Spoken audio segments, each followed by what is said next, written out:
కానూన్ RTI media. నమస్కారం, వార్తలకు స్వాగతం. ముందుగా ముఖ్యాంశాలు. రాజమహేంద్రవరం ప్రజాగలం సభలో పాల్గొన్న ప్రధాని నరేంద్ర మోడీ. ఈ సందర్భంగా ప్రజలను ఉద్దేశించి ప్రసంగం. CM Revanth Reddy road show. BJP BRS పార్టీలపై ఫైర్.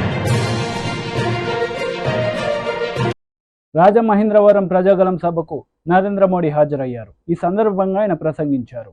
ये लोग सिर्फ करप्शन मैनेज कर सकते हैं, फाइनेंशियल मैनेजमेंट वाईएसआर कांग्रेस के बस की बात नहीं है. మిత్రులారా, మీకు గుర్తుండే ఉంటుంది, వైఎస్ఆర్ కాంగ్రెస్ ప్రభుత్వము ఆంధ్రప్రదేశ్ లో 3 రాజధానులను ఇస్తామని చెప్పింది. కానీ ఇన్నేళ్లలో ఒక్క రాజధానిని కూడా ఇవ్వలేకపోయింది.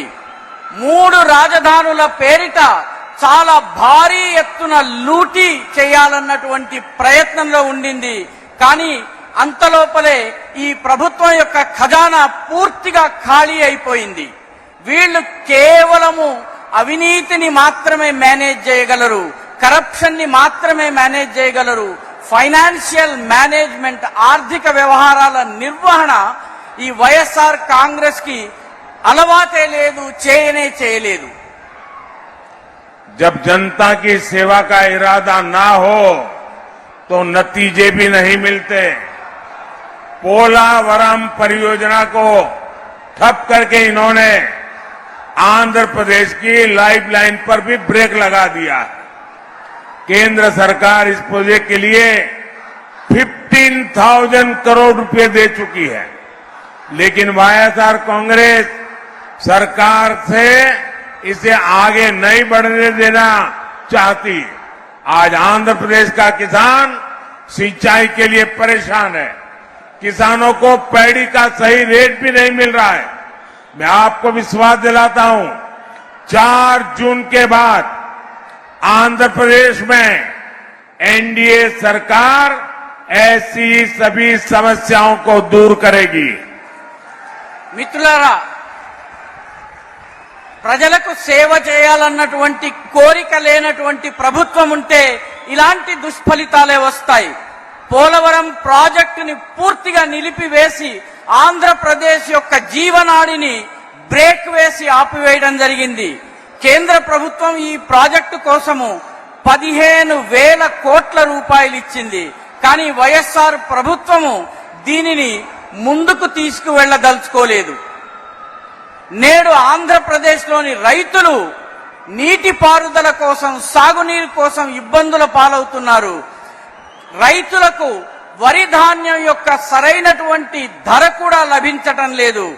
నేను మీకు నమ్మకం ఇస్తున్నాను, భరోసా ఇస్తున్నాను, విశ్వాసాన్ని ఇస్తున్నాను. 4 జూన్ 4 తరువాత ఆంధ్రప్రదేశ్లో ఎన్డీఏ ప్రభుత్వము ఇటువంటి సమస్యలన్నిటినీ దూరం చేస్తుంది. साथियों, एनडीए के लिए विकसित आंध्र प्रदेश विकसित भारत के विजन का हिस्सा है. इसलिए पिछले 10 वर्षों में हमने आंध्र प्रदेश में तेजी से विकास किया है. आज अमरावती विजयवाड़ा सड़क परियोजना पर तेजी से काम जारी है. आंध्र प्रदेश को हैदराबाद से जोड़ने वाली सड़क बनाई जा रही है. दिल्ली मुंबई इंडस्ट्रियल कॉरिडोर की तरह यहां भी विशाखापट्टनम चेन्नई इंडस्ट्रियल कॉरिडोर में कई प्रोजेक्ट पर काम चल रहा है. మిత్రులారా, ఎన్డీఏ ప్రభుత్వము, ఎన్డీఏ దృష్టిలో వికసిత ఆంధ్రప్రదేశ్, వికసిత భారత్ అనేటటువంటి స్వప్నంలో అంతర్భాగము. అందుకే గత 10 సంవత్సరాల్లో ఆంధ్రప్రదేశ్లో చాలా వేగవంతంగా అభివృద్ధిని తీసుకొచ్చే పనిని చేశాము. నేడు అమరావతి విజయవాడ రోడ్డు ప్రాజెక్టును చాలా వేగంగా పనిచేస్తూ ముందుకు తీసుకెళ్తున్నాము. ఆంధ్రప్రదేశ్ నుంచి హైదరాబాద్ని కనెక్ట్ చేసేటటువంటి, జోడించేటటువంటి దారులను నిర్మాణం చేస్తున్నాము. ఢిల్లీ ముంబై ఇండస్ట్రియల్ కారిడార్ లాగానే విశాఖపట్నం చెన్నై ఇండస్ట్రియల్ కారిడార్ అనేటటువంటి దానికి